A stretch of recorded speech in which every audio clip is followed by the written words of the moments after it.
Merhaba arkadaşlar, örgü kanalıma hoş geldiniz. Kız bebeklerimiz için kolay ve güzel süveter yelek yaptım. Bugün bu yelek anlatımını sizlerle paylaşmak istiyorum. Manken bebeğimin üzerinde görün istedim arkadaşlar.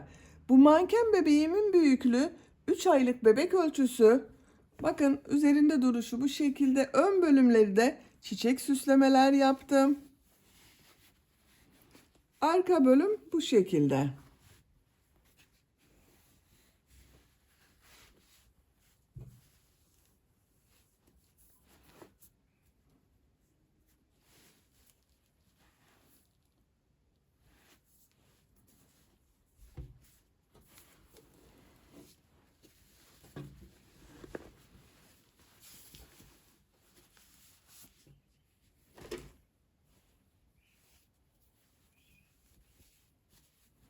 Bakın arkadaşlar, yeleğimizin görüntüsü böyle.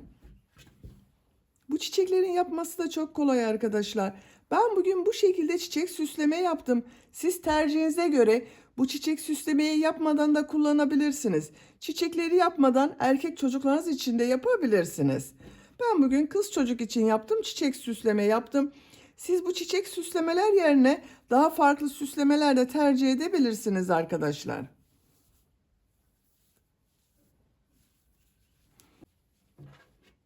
Yelek örgüsüne buradan ön bölümden zincir yaparak başlıyoruz. Ben bugün bu yelek anlatımını 6 aylık bebek ölçüsüne göre yaptım. Bebeğiniz kilolu bir bebekse 3 aylık bebeği olur arkadaşlar. Zayıf bir bebekse 1 yaş bebek çok rahat kullanır. Bakın ilk önce ön bölümü örüyoruz. Bu yaka bölümünü yaptıktan sonra arka bölüm ile devam ediyoruz. Tek parçada ördüm arkadaşlar yeleği. Bakın buralarda birleştirme yapmadım. Tek parça devam ettim. Daha sonra bu yan bölümlerden birleştiriyorum. Dediğim gibi bu çiçek süslemeyi tercihinize göre siz yapmadan da kullanabilirsiniz. Bu yelek örgüsünde iplik olarak ben bu renk iplik kullanmayı tercih ettim. Siz tercihinize göre her marka iplik ve renkleri kullanarak yapabilirsiniz. Her renk iplik ile çok güzel oluyor arkadaşlar. Kullandığım iplik üzerinde 100 gram iplikte 340 metre var. Bir yumak iplik kullandım. Bakın bir yumak iplikten bu kaldı. Çiçek süslemede ben beyaz renkli yaptım. Bakın bu şekilde. Tomurcuk bölümünde sarı renkli iplik kullandım. Yaprak ve dal bölümünde yeşil renkli iplik kullandım. Siz bu renkleri tercihinize göre farklı renkler yapabilirsiniz. Tığ olarak 5 numara 3 milimetre tığ kullandım. Benim elim çok sıkı değil. Yaptığım tığ işi örgüler yumuşak oluyor. Bakın gayet yumuşak. Sizin eliniz sıkıysa 3,5-4 milimetre tığ kullanırsanız çok daha güzel olur arkadaşlar. Ölçülerini videonun sonunda ölçüyorum. Oraya bakabilirsiniz. İplik tığı hazırlayalım. Hep birlikte bu güzel ve kolay süveter yelek örgüsüne başlayalım. Örgü kanalıma abone değilseniz abone olmayı unutmayın lütfen. İzlediğiniz videolarıma beğeni ve yorumlarınızı da yaparsanız çok sevinirim arkadaşlar. Sizlerden gelen beğeni ve yorumlar örgü kanalımın devamlılığı için çok önemli. Beğeni ve yorumlarıyla destek olan bütün arkadaşlara ayrıca teşekkür ederim. Hepinize kolay gelsin. İyi çalışmalar. Örgüye zincir yaparak başlıyoruz. Ben bu renk iplik kullanıyorum. Siz tercihinize göre her renk iplik ile başlayabilirsiniz arkadaşlar. İlk ilmeği ben bu şekilde yapıyorum. Zincirleri yapmaya başlıyorum. Çok sıkı zincir yapmıyorum. 60 zincir yapalım. 60 zincir yaptım. Bakın çok sıkı zincirler yapmadım. 60 zincirin kaç santimetre olduğunu ölçüyorum.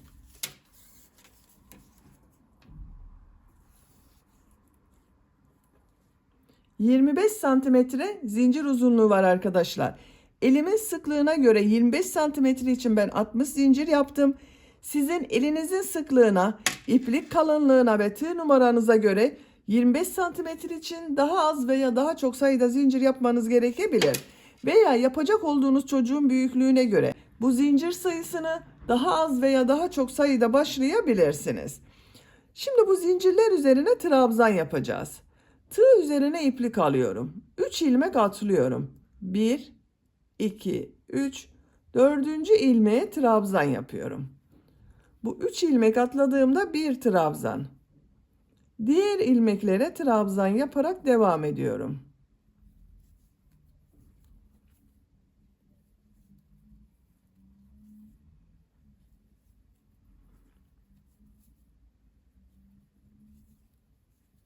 Trabzan sırası yapıyoruz. Sıra sonuna kadar devam edelim. Zincirler üzerine trabzan yaparak sıra sonuna kadar tamamladım. Bu bir sıra üzerinde 57 trabzan var arkadaşlar. Bu 3 ilmek atladığımla birlikte 57 trabzan oldu. 3 zincir yapıyorum. Örgüyü çeviriyorum. Bu sırada yaptığım bu trabzanları bir düz bir ters trabzan yapıyorum. İlk trabzan, bakın şu şekilde tığ boşluğa takıyorum. Üzerine yapmıyorum. Bakın böyle yapmıyorum. Tığ boşluğa takıyorum. Trabzan yapıyorum. Ters taraftan trabzan yapıyorum.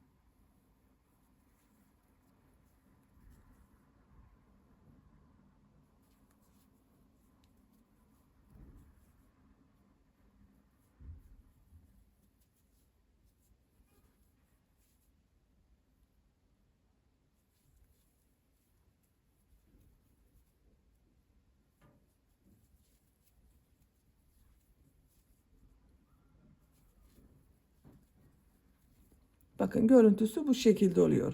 Bir düz bir ters trabzan yapıyoruz. Sıra sonuna kadar devam edelim. Sıra sonuna kadar tamamladım. Son trabzanı, bakın bu ilk sırada 3 ilmek atlayarak yaptığım bir trabzan var. O boşluğa tığ takıyorum, trabzan yapıyorum. Bu sırada bakın bir düz bir ters trabzan yaptım. Görüntüsü bu şekilde oldu. Bu bir sıra üzerinde yine 57 trabzan var. 3 zincir yapıyorum. Örgüyü çeviriyorum. Bu sırada yaptığım bu trabzanları nasıl görüyorsam o şekilde trabzan yapıyorum. Bakın ters tarafta görüyorum. Ters taraftan trabzan yapıyorum. Düz tarafta görüyorum. Düz taraftan trabzan yapıyorum.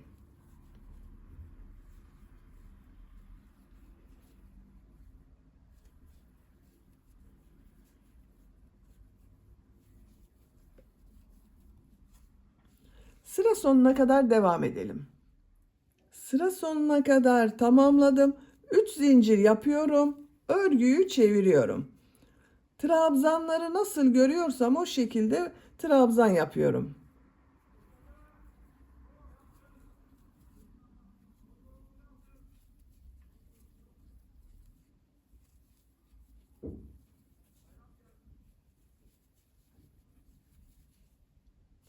Sıra sonuna kadar devam edelim. Sıra sonuna kadar tamamladım. Bir sıra trabzan sırası yaptım. 3 sıra bir düz bir ters trabzan yaptım. Toplam 4 sıra oldu arkadaşlar. Ben burada bitiriyorum. Siz tercihinize göre bir sıra daha bir düz bir ters örgü yapabilirsiniz. Bu sıradan itibaren bakın, bu sıra başında ve sıra sonunda 7 trabzanı bir düz bir ters trabzan yapacağız. Ortada bulunan ilmeklere trabzan yapacağız. İlk önce işaret yapıyorum. 1, 2, 3, 4, 5, 6, 7.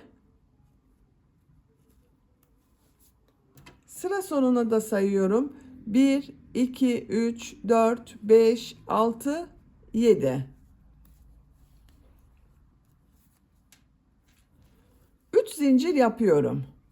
Örgüyü çeviriyorum. Şu ilk trabzan bakın ters tarafta görünüyor. Ters taraftan trabzan yapıyorum. Düz taraftan trabzan yapıyorum. Nasıl görüyorsam o şekilde trabzan yapıyorum.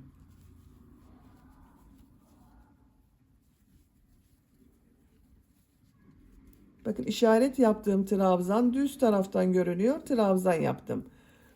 1, 2, 3, 4, 5, 6, 7 trabzan yaptım. Bakın bir düz bir ters. Diğer ilmeklere trabzan yaparak devam ediyorum. Bakın üzerine yapıyorum şu şekilde.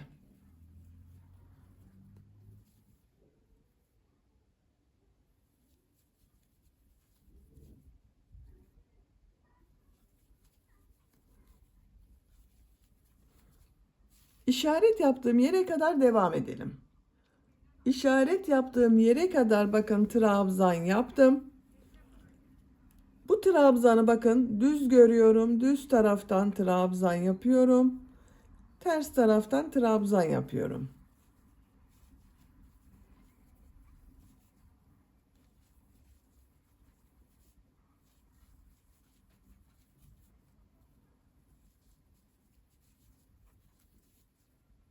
Son trabzanı şu şekilde bakın boşluğa takıyorum. Trabzan yapıyorum. 1, 2, 3, 4, 5, 6, 7 trabzanı bir düz bir ters trabzan yaptım. Sıra başında da aynı yaptım bakın. 3 zincir yapıyorum. Örgüyü çeviriyorum. 7 trabzanı nasıl görüyorsak o şekilde trabzan yapıyoruz. Bu 3 zincirde bir trabzan. Düz taraftan, ters taraftan.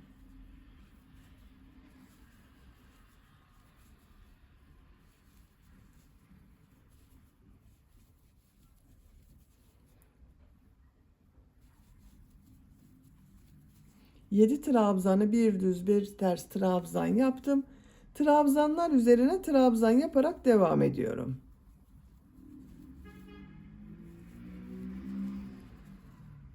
Sıra sonunda bakın bu 7 trabzanı da bir düz bir ters trabzan yapacağız. Sıra sonuna kadar devam edelim. Sıra sonuna kadar tamamladım. Sıra sonunda 7 trabzanı bir düz bir ters trabzan yaptım. 3 zincir yapıyorum. Örgüyü çeviriyorum. Bu 7 trabzanı nasıl görüyorsam o şekilde trabzan yapıyorum.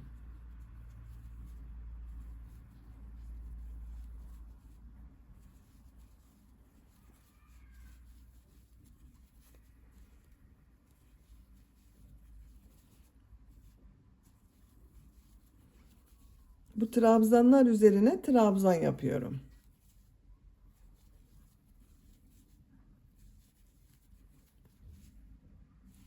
Örgü bu şekilde devam edecek arkadaşlar. Sıra başında ve sıra sonunda 7 trabzanı bir düz bir ters trabzan yapalım. Ortada bulunan trabzanları normal trabzan yapalım. Örgüye devam edelim. Örgüyü ben buraya kadar tamamladım arkadaşlar. Bu normal trabzan yaptığım sırayı sayıyorum bakın. 2, 4, 6, 8, 10, 12, 14, 16, 18, 20, 22 sıra yaptım.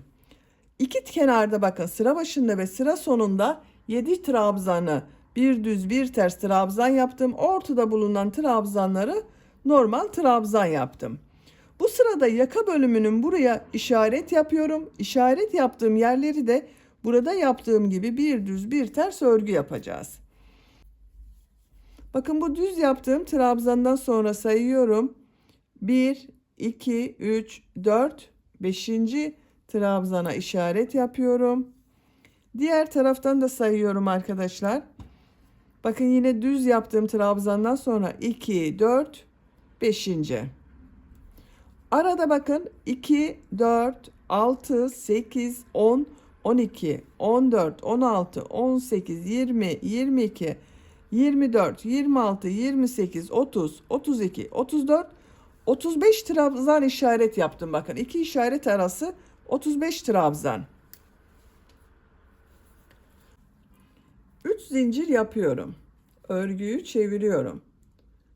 7 trabzanı nasıl görüyorsam o şekilde trabzan yapıyorum.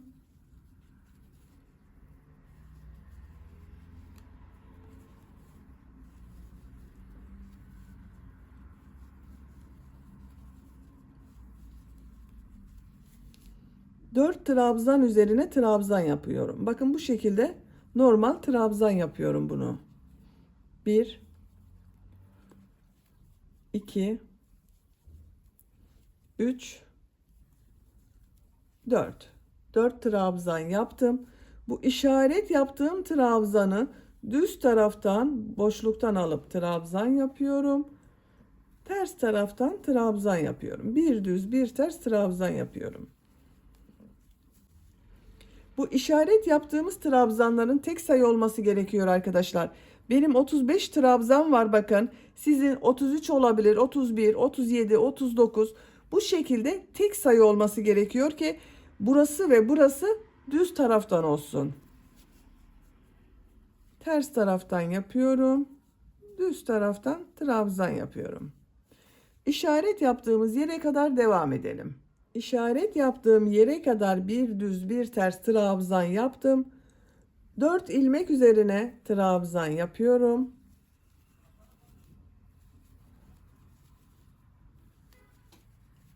Sıra sonunda 7 trabzanı nasıl görüyorsam o şekilde trabzan yapıyorum.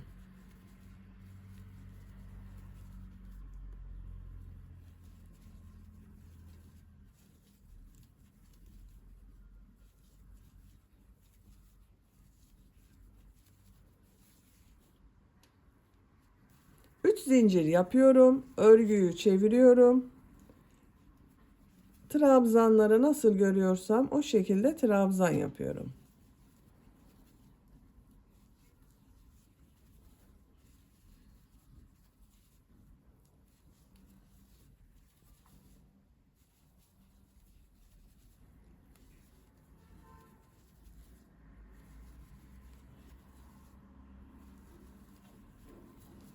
Bakın 4 trabzan yaptım. Bu trabzanları bir düz bir ters trabzan yapıyorum.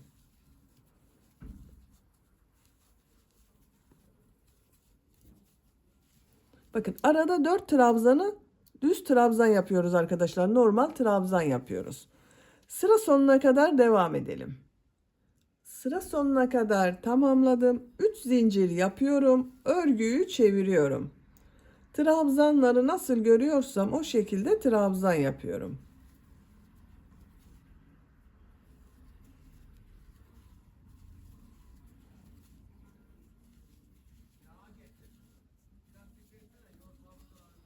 Dört trabzan yapıyorum.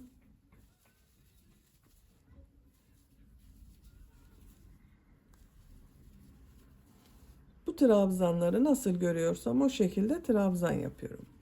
Sıra sonuna kadar devam edelim. Sıra sonuna kadar tamamladım. Bakın görüntüsü bu şekilde oldu. Yaka bölümünün burada arkadaşlar bakın 1, 2, 3, 4 sıra bir düz bir ters örgü görüntüsü oldu. Burada bitiriyorum. Bu sıradan itibaren bakın burada yaka boşluğunu işaret yapacağız. İki yanda yakalarla devam edeceğiz. Bakın buradan işaret yapıyorum. 1, 2, 3, 4, 5, 6, 7. trabzana işaret yapıyorum. Bir düz bir ters örgü yaptığım yerden. Buradan da sayıyorum. 1, 2, 3, 4, 5, 6, 7. Buraya işaret yapıyorum. Burası boş kalacak. Bu iki taraftan yaka örgüsü yapacağız. 3 zincir yapıyorum. Örgüyü çeviriyorum. Trabzanları nasıl görüyorsam o şekilde trabzan yapıyorum.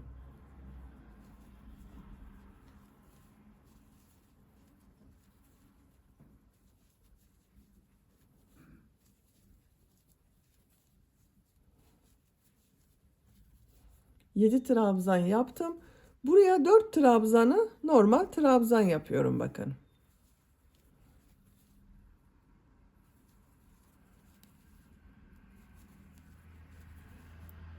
Yedi trabzanı bir düz bir ters trabzan yapıyorum.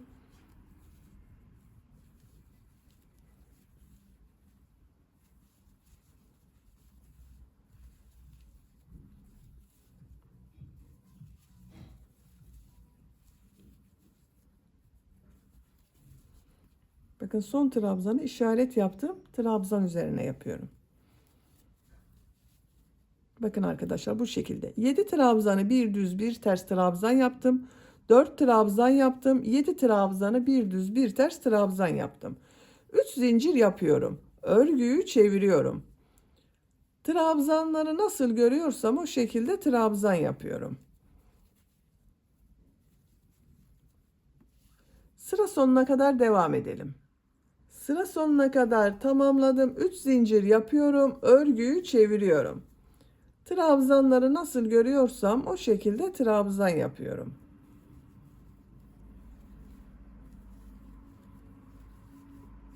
Sıra sonuna kadar devam edelim. Sıra sonuna kadar tamamladım. 3 zincir yapıyorum. Örgüyü çeviriyorum. Nasıl görüyorsam o şekilde trabzan yapıyorum.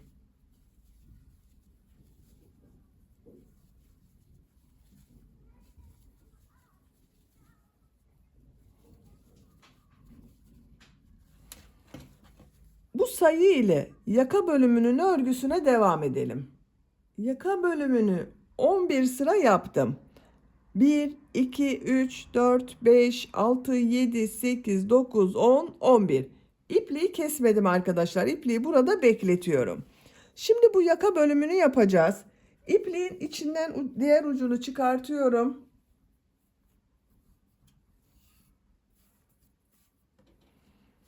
Bakın bu işaret yaptığım ilmekten ipliği bağlıyorum. Şuraya ipliği bağlıyorum. İşaret yaptığım trabzana tığ takıyorum. İplik aldım. 3 zincir yapıyorum. Nasıl görüyorsam o şekilde trabzan yapıyorum.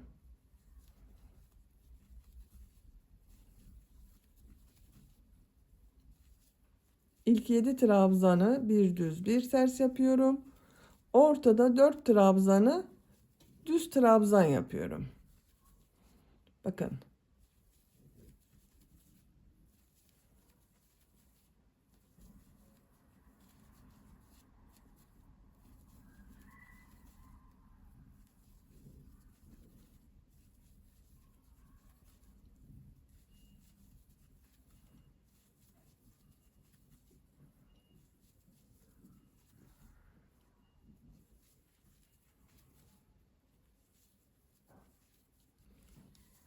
Burada da 18 trabzan oldu arkadaşlar. Bakın 7 burada, 7 burada, 4 trabzan da ortada var.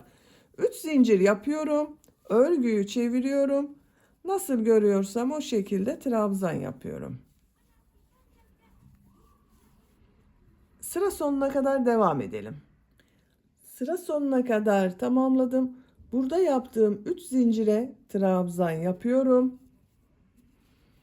3 zincir yapıyorum. Örgüyü çeviriyorum. Nasıl görüyorsam o şekilde trabzan yapıyorum.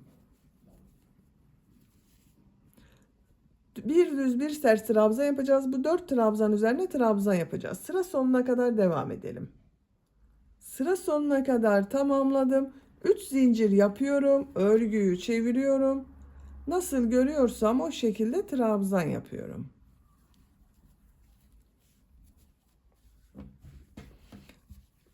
Bakın arkadaşlar, bu yaka bölümünü 11 sıra yaptım. Bu yaka bölümünü buradan bir sıra eksik yapacağız. 10 sıra olarak tamamlayalım. Bu yaka bölümünü de 10 sıra yaptım. 1, 2, 3, 4, 5, 6, 7, 8, 9, 10. İpliği kesiyorum.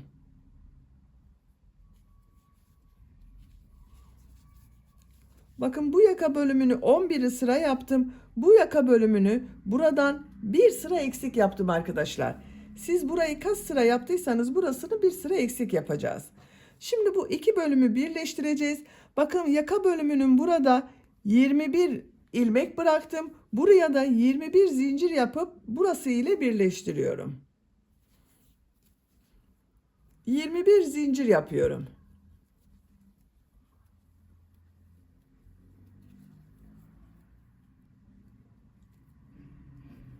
21 zincir yaptım. Çok sıkı zincir yapmadım bakın. Bu 21 zinciri bu bölüm ile birleştiriyorum. Nasıl görüyorsam o şekilde trabzan yapıyorum arkadaşlar. Bakın şu şekilde birleştiriyorum. Düz gördüklerimi düz taraftan, ters gördüklerimi ters taraftan trabzan yapıyorum.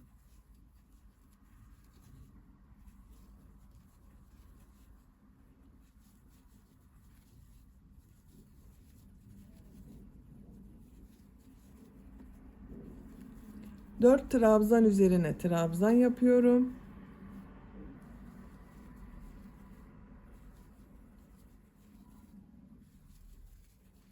Yedi trabzanı nasıl görüyorsam o şekilde trabzan yapıyorum.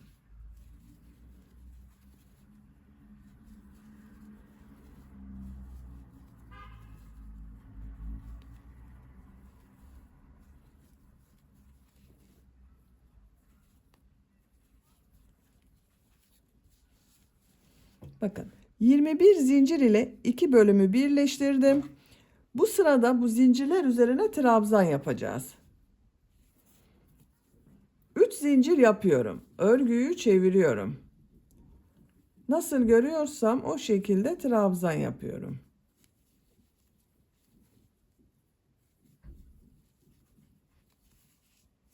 Zincire kadar devam edelim. Zincire kadar trabzanları nasıl görüyorsam o şekilde trabzan yaptım. Zincirler üzerine trabzan yaparak devam ediyorum. 21 trabzan yapıyoruz arkadaşlar. Buraya 21 zincir yaptım. 21 trabzan yapıyoruz. Buraya kadar devam edelim. Zincirler üzerine trabzan yaptım. 21 zincir yaptım. 21 trabzan var arkadaşlar. Buradan itibaren nasıl görüyorsam o şekilde trabzan yapıyorum. Bakın bunu düz taraftan trabzan yapıyorum. Ters taraftan trabzan yapıyorum.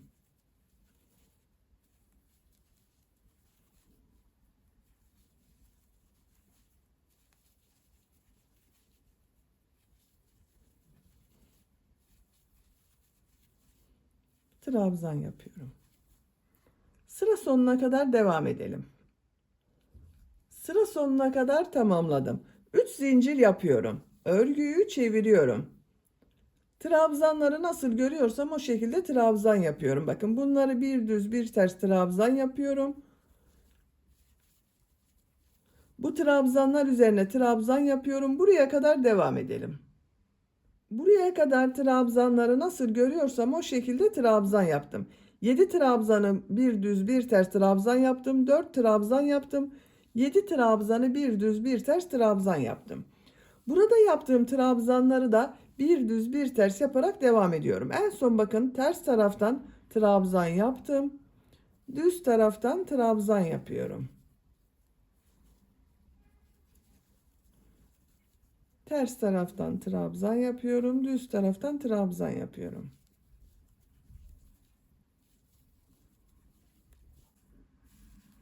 Buraya kadar devam edelim.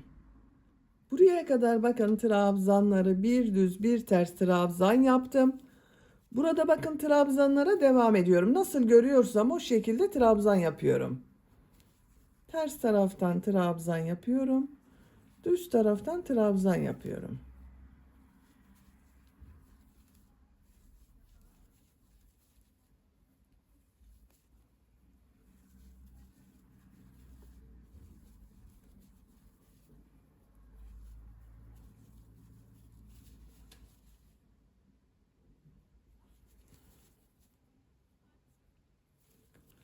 Bu 4 trabzan üzerine trabzan yapıyorum.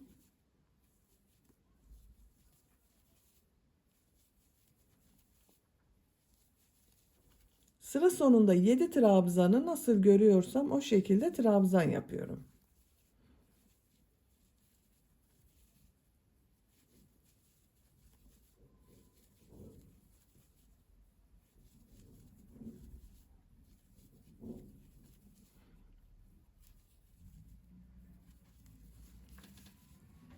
Bakın bu şekilde oldu. 3 zincir yapıyorum. Örgüyü çeviriyorum. İlk 7 trabzanı nasıl görüyorsam o şekilde trabzan yapıyorum.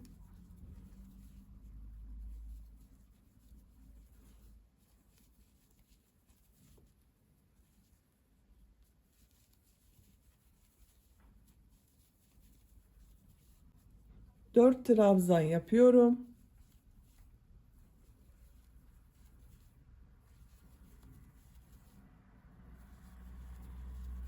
Bu trabzanları nasıl görüyorsam o şekilde trabzan yapıyorum.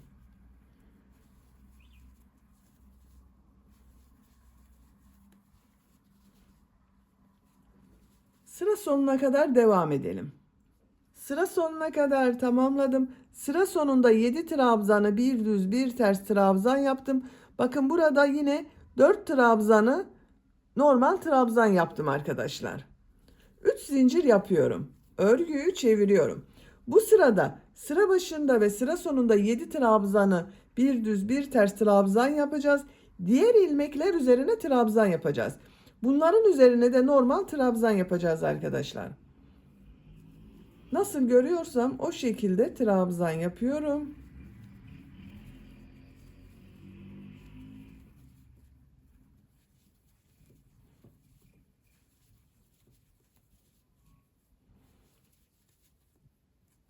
Bakın 7 trabzanı bir düz bir ters yaptım. Diğer ilmeklere trabzan yaparak devam ediyorum.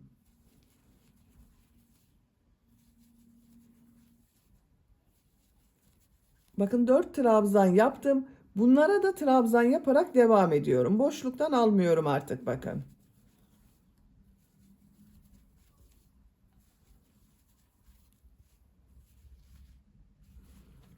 Sıra sonuna kadar devam edelim. Sıra sonunda 7 trabzanı bir düz bir ters trabzan yapacağız.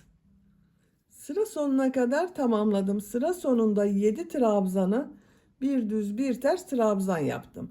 3 zincir yapıyorum. Örgüyü çeviriyorum. Bir düz bir ters trabzan yapıyorum.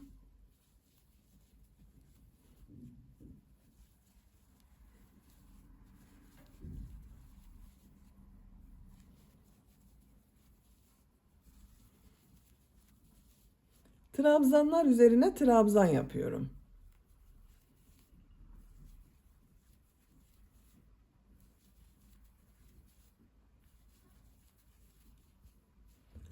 Sıra sonuna kadar devam edelim.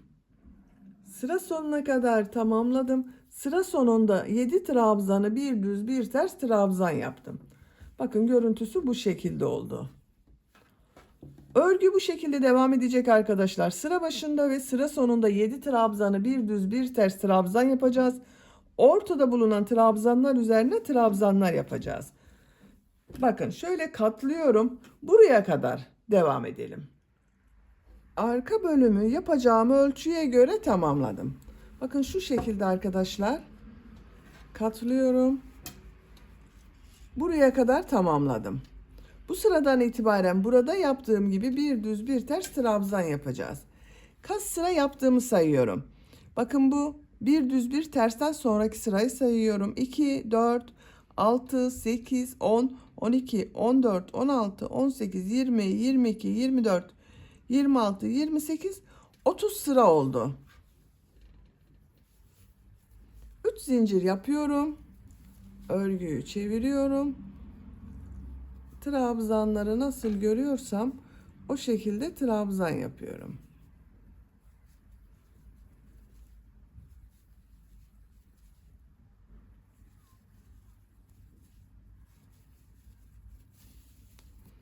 Bakın bu trabzanları da bir düz bir ters trabzan yapacağız. En son düz taraftan trabzan yaptım. Ters taraftan trabzan yapıyorum. Düz taraftan trabzan yapıyorum.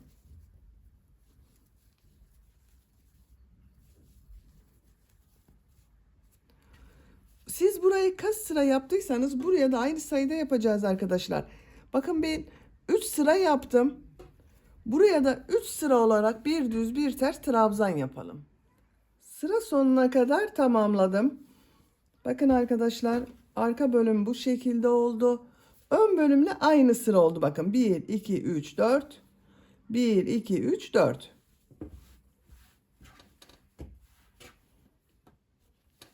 Şimdi yan bölümleri birleştireceğiz. Bakın diğer yan bölümü ben bu şekilde birleştirdim. Düz taraftan sık iğne yaptım. Bakın buranın devamı gibi oldu arkadaşlar. Sık iğne yaptığım için. Burada da aynı yapacağız. Örgünün düz tarafından yapıyorum. Bakın örgünün düz tarafını anlamak için başladığımız yer bakın. Görüntüsü bu şekilde düz taraf. Ters taraf bu şekilde bakın. Yakada da aynı şekilde bakın düz taraf bu şekilde, ters taraf farklı görünüyor.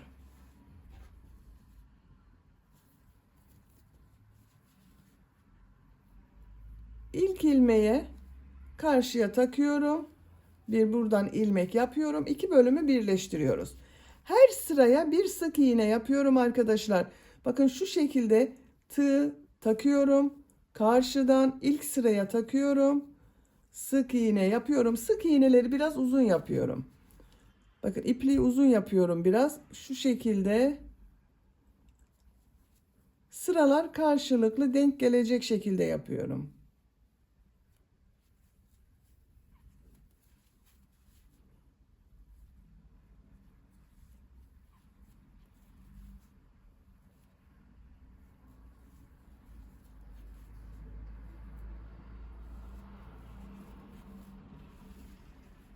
sık iğne yaparak devam edelim. Kaç sıra yapacağımıza bakalım arkadaşlar. Bakın diğer tarafı ben şuradan sayıyorum. 1, 2, 3, 4, 5, 6, 7, 8, 9, 10, 11, 12, 13, 14, 15, 16, 17, 18. sıraya kadar yaptım. 18'i de yaptım arkadaşlar. O şekilde siz de buradan tercihinize göre daha dar da yapabilirsiniz kol bölümünü, daha geniş de bırakabilirsiniz. Buraya kadar devam edelim. Buraya kadar sık iğne şeklinde birleştirme yaptım. İpliği kestim arkadaşlar. Bakın görüntüsü bu şekilde oldu. Buraların devamı gibi oldu bakın. Diğer tarafı da aynı şekilde birleştirip yapabilirsiniz. Ben çiçek süsleme yaptım arkadaşlar. Bakın bu yeleğe siz tercihinize göre bu çiçek süslemeyi yapmadan düz olarak kullanabilirsiniz. Çiçek yapmak isterseniz gelin nasıl yapıldığını gösteriyorum. Ben bakın bu şekilde yerleştirdim. İlk önce bu sırayı yerleştirdim. Bu çiçeği tam ortasına. Bu trabzan sayısını saydım. Tam ortaya bu çiçeği yerleştirdim. Sonra bakın diğer çiçeği yerleştirdim buraya. Bunu sizinle yapalım. Bu sıralamayı siz tercihinize göre daha seyrek veya daha sık yapabilirsiniz. Yeşil renkli iplik taktım iğneye bakın bu şekilde.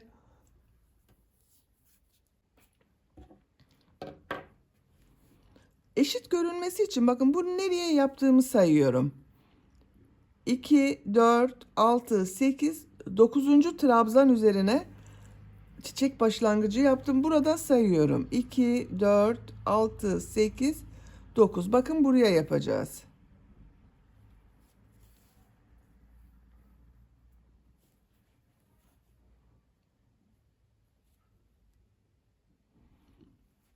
Şuraya bakın şu şekilde iğneyi taktım.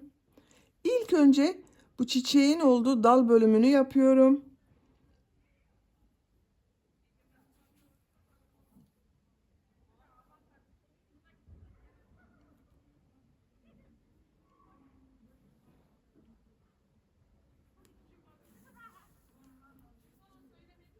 Ben bir sıra yaptım. Siz tercihinize göre bunu 2 tane yaparak daha kalın bir dal yapabilirsiniz. Şimdi yapraklarını yapıyorum. Bakın iki tarafına yaprak yaptım. Şu şekilde bakın. İğneyi buraya takıyorum. Şuradan çekiyorum. İlk yaprağı oluşturdum. Tekrar bakın iğneyi şöyle takıyorum.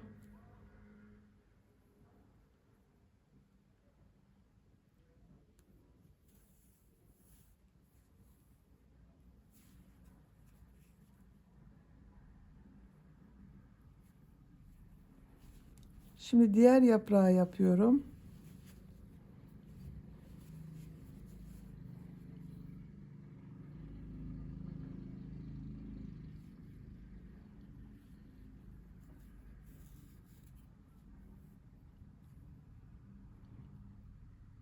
İğneyi bakın dış bölümünden takıyorum, çekiyorum.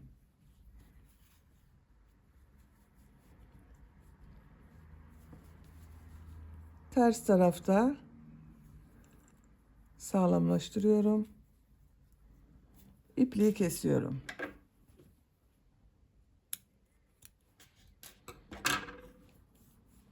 Şimdi beyaz renkli iplik takıyorum iğneye.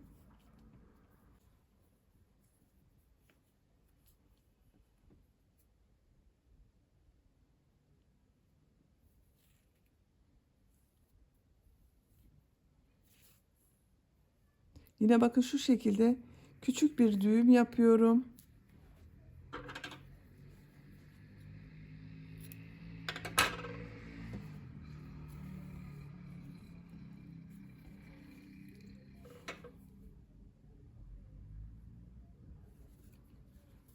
Örgünün ters tarafından taktım. Bu dal yapmıştım bakın dalın ucuna arkadaşlar iğneyi takıyorum. Bu yaprakları yaptığımız gibi beyaz renkli iplik ile de çiçeklerini yapıyorum. Bakın aynı ilmeğe tekrar iğneyi takıyorum. İlk İlk önce ortadaki yaprağı yapıyorum.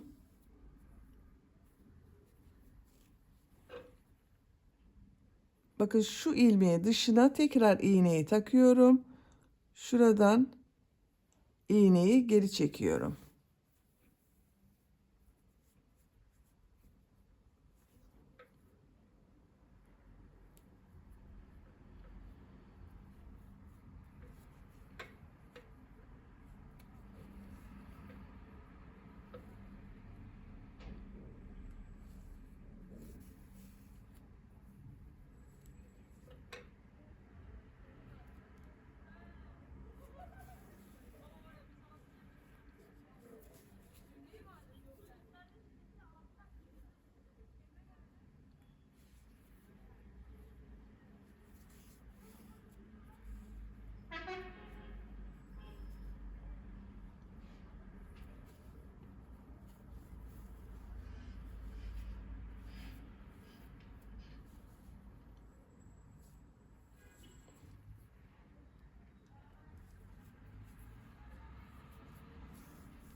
Çiçeğin görüntüsü bakın bu şekilde oldu. Şimdi sarı tomurcuk yapıyorum.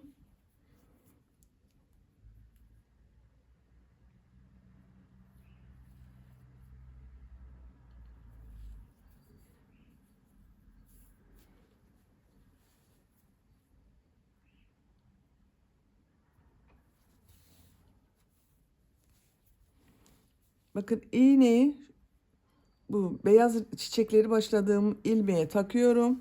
Çekiyorum arkadaşlar. Şu şekilde bakın iğneyi tutuyorum. İğne üzerine 6 defa iplik doluyorum. 3, 4, 5, 6. Elimle düzeltiyorum. Şöyle bakın tutuyorum. Çekiyorum. Bakın buraya tomurcuğu yaptım. Örgünün ters tarafına iğneyi takıyorum. Çekiyorum.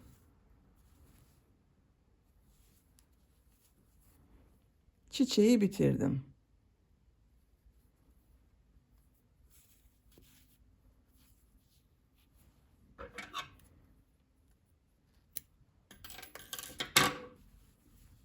Bakın bu şekilde oldu. Siz tercihinize göre farklı süslemeler de yapabilirsiniz arkadaşlar. Bakın böylece süveter yeleği bitirdim. Çok güzel oldu. Arka bölüm bakın bu şekilde. Bitmiş olarak ölçülerini söylüyorum. Buradan gövde genişliğini ölçüyorum. 25 santimetre.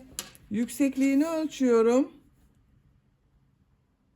30 santimetre. 6 aylık bebek için yaptım arkadaşlar. Bebeğiniz kilolu bir bebekse 3 aylık bebeği olur. Zayıf bir bebekse 1 yaş bebek çok rahat kullanır. Beni izlediğiniz ve dinlediğiniz için hepinize çok teşekkür ederim. Örgü kanalıma abone değilseniz abone olmayı unutmayın lütfen. İzlediğiniz videolarıma beğeni ve yorumlarınızı yaparsanız çok sevinirim arkadaşlar. Sizlerle yeni örgülerde görüşmek dileğiyle. Hoşça kalın, sevgiyle kalın.